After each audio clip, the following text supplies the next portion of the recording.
All right, for the moment, we have moved the Kawasaki project outside. These parts are headed to paint this week. Finally found my paint guy. But we were making room for the G310 to go up. Got a little project going on this guy here today. And what we will be doing, we are going to swap out the spark plug and we're going to take a look at our valves.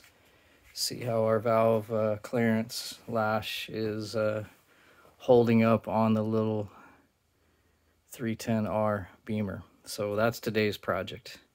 Change the spark plug, take a look at valve clearances. All right, here she is, skinned down, plastics off, and we'll take that tank next. Okay, I'm sort of banking that to get to this stage for any of you guys, you'd figure out, you know, just pulling the plastics and whatnot. It's kind of self-explanatory if you've worked on motorcycles much, and if you haven't worked on motorcycles much, you probably shouldn't be digging around in your valve train.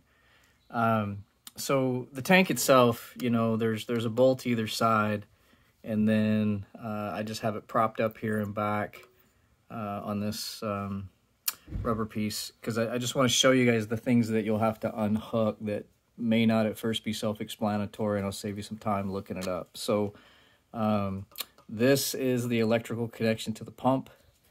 This is the vent tube that runs down and out the bottom of the bike, and then this is your fuel line, and the fuel line just has a metal piece over here we'll depress, and when we depress this should pull straight up.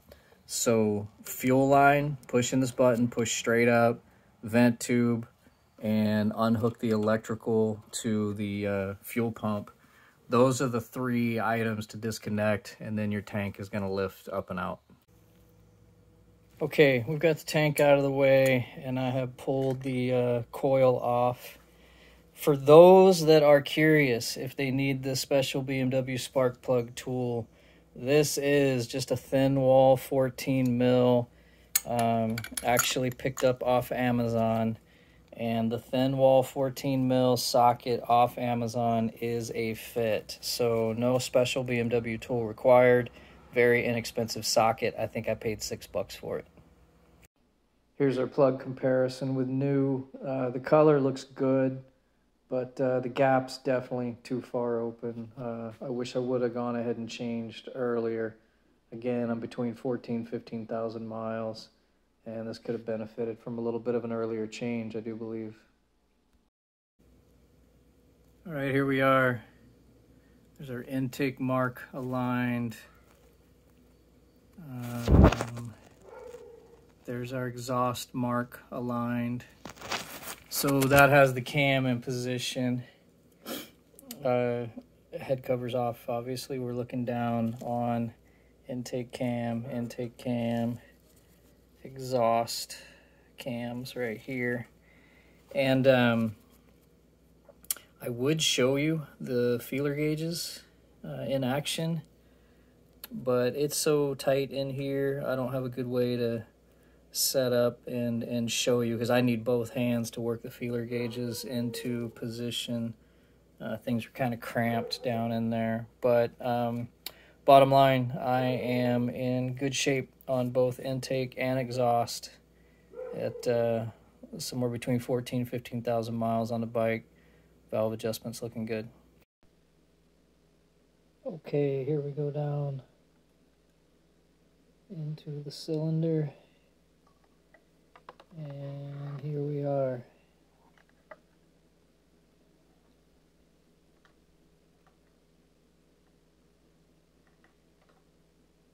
Fair amount of carbon. I've seen worse, but definitely a good bit of carbon there.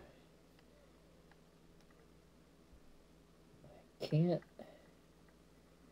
This cylinder's so small, I can't get a good angle to see the walls very well with this camera. So a bit uneventful, but it does give us a check on the carbon buildup. I really want to see the cylinder walls, but I can't get there from here. All right, our valve cover is back on. Our new plug is in place. So we'll pop the coil in, pop the tank back on, put the plastics back together, and we will be good to go. You know, piston looked decent, kind of a medium carbon buildup there. Nothing that's bothering me too much. I would have gone after that spark plug earlier, and I think I will next time. And, you know, I'll probably check the valves again here a little early again next time as well. They're fine right now, but it looks like I might be tightening. I'll find out when I check again.